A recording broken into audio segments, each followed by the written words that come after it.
वर्तमान में राज्य में ऊर्जा की खपत कुल ऊर्जा का 16% है और वर्ष 2030 तक यह अनुपात बढ़कर 54% हो जाएगा। उप मुख्यमंत्री और ऊर्जा मंत्री ने कहा कि भविष्य में बिजली की दरें कम होंगी। नागपुर के वनामती सभागृह में विदर्भ और मराठवाड़ा के बुनियादी ढांचे के सशक्तिकरण और विस्तार के लिए 1734 करोड़ रुपए के कार्यों का उद्घाटन बुधवार को देवेंद्र फडणवीस ने किया। नागपुर जिले में 313 करोड़ रुपए की बिजली व्यवस्था को मजबूत करना, प्रधानमंत्री सूर्य घर के तहत विदर्भ के लाभार्थी ग्राहकों का सम्मान करना, मुफ्त बिजली योजना और मुख्यमंत्री बलिराजा मुफ्त बिजली योजना के तहत किसानों का सम्मान उप मुख्यमंत्री देवेंद्र फडणवीस द्वारा किया गया। इस अवसर पर विधायक एडवोकेट आशीष जायसवाल, डॉक्टर परिणय फुके, अतिरिक्त मुख्य सचिव आभा शुक्ला, महावितरण के अध्यक्ष और प्रबंधक लोकेश चंद्रन, निदेशक संचालन अरविंद भड़ीकर और निदेशक परियोजना प्रसाद रेशमी उपस्थित थे। नागपुर शहर तेजी से बढ़ रहा है और आसपास के क्षेत्रों में अच्छी गुणवत्ता वाली निर्बाध बिजली आपूर्ति प्रदान करना प्राथमिकता है और इसके लिए बिजली वितरण को मजबूत करना आवश्यक है। नागपुर जिले में बिजली वितरण प्रणाली को मजबूत करने के लिए 313 करोड़ रुपए की योजना लागू होने से नागरिकों को राहत मिलेगी। साथ ही उप मुख्यमंत्री देवेंद्र फडणवीस ने कहा कि शहर का बिजली नेटवर्क भूमिगत होने से शहर का सौंदर्यीकरण बढ़ेगा। उन्होंने आगे कहा कि अभी तक राज्य की स्थापित क्षमता 40,000 मेगावाट थी, लेकिन पिछले 2.5 साल में की गई योजना से अगले 5 साल में 45,000 मेगावाट की अतिरिक्त क्षमता जोड़ी जाएगी। इससे जिले एवं राज्य में निर्बाध विद्युत आपूर्ति प्रदान करना आसान होगा।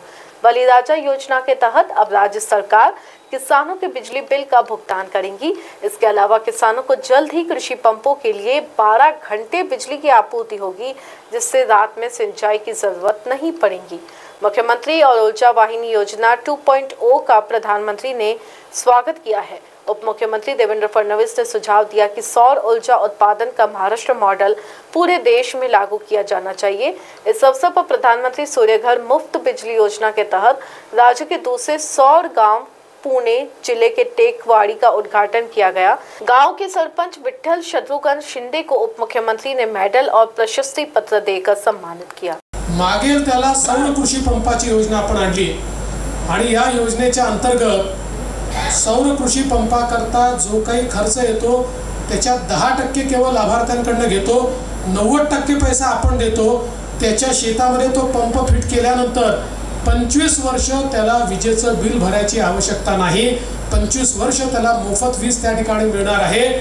5 वर्षाची आम्ही गॅरंटी घेतलेली आहे, त्यामुळे काही तुटफूट झाला, काही प्रॉब्लेम झाला तसं सगळं मेंटेनन्स आम्ही करणार आहोत। त्याचा इन्शुरन्स आम्ही केला, चोरी गेलं तर त्या संदर्भात इन्शुरन्सचे पैसे देखील त्याला मिळतील। त्यामुळे एक प्रकारे शेतकऱ्यांना मोठा दिलासा देण्याचं काम आपण करतोय। सर, महावितरण द्वारा जो आज ये कार्यक्रम लिया गया है, किस तरह से इसमें किसानों को फ़ायदा होगा? ये जो कार्यक्रम है इसमें हमारी जो बहुत एक इम्पोर्टेंट स्कीम है जो कि मुख्यमंत्री सौर कृषि वाहिनी है, उसमें किसानों के लिए दिन में विद्युत पुरवठा करने के लिए ये योजना शुरू की गई है। और इस योजना के अंतर्गत जो हमारी विद्युत प्रणाली है उसको सक्षम करना आवश्यक है। तो इसके लिए करीब करीब 2000 करोड़ के कामों की हम लोग आज शुरुआत कर रहे हैं इस कार्यक्रम के माध्यम से। तो ये किसानों को दिन में बिजली देने की जो व्यवस्था है वो हो पाएगी और इसके साथ ही जो विद्युत व्यवस्था है वो सुरक्षित तरीके से चलेगी। इसके लिए बहुत ही महत्वाकांक्षी ये योजना की शुरुआत हुई है। सर, सौर ऊर्जा के बारे में बताइए, जो नई योजना लाई गई है। अभी तक जो हमारी किसानों को जो हम विद्युत सप्लाई करते हैं वो 8 घंटे दिन में और 8 घंटे रात में इस तरीके से सप्लाई होती है।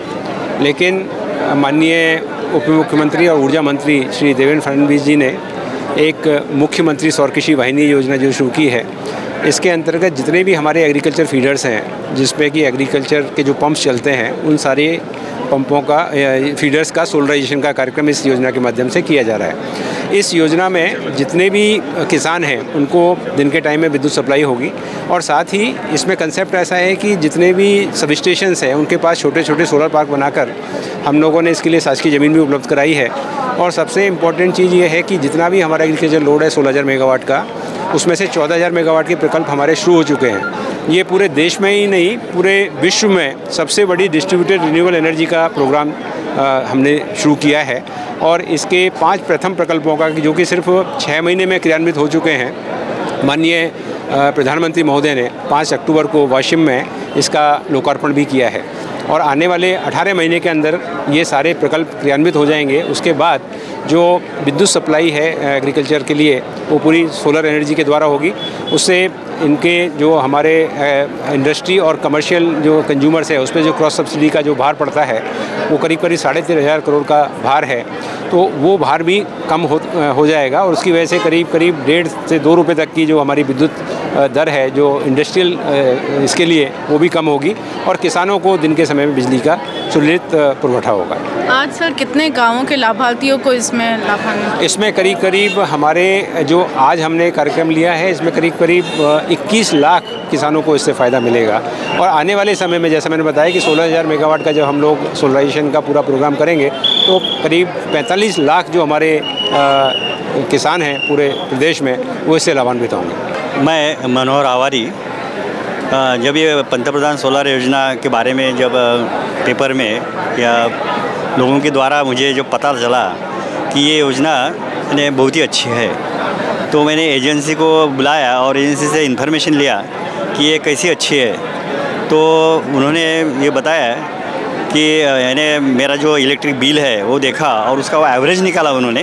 वो एवरेज बिल के हिसाब से उन्होंने वो डिसाइड करके दिया कि कितना किलोवाट लगेगा। तो 3 किलोवाट का उन्होंने सजेस्ट किया और 3 किलोवाट का लगाने से जो पहले मुझे जो बिल आता था 3-3.5 हज़ार रुपये वगैरह बिल मिनिमम आता था, तो एवरेज के हिसाब से वो अभी यानी 2 ही महीने हो गए, 25 जुलाई से वो इंस्टॉल हुआ है। तो उसके पहले बिल 3-3.5 हज़ार रुपये आता था, फिर अभी 0 बिल आ गया है और सिर्फ यानी जो मीटर भाड़ा जो है 140 रुपये वो अभी आ रहा है।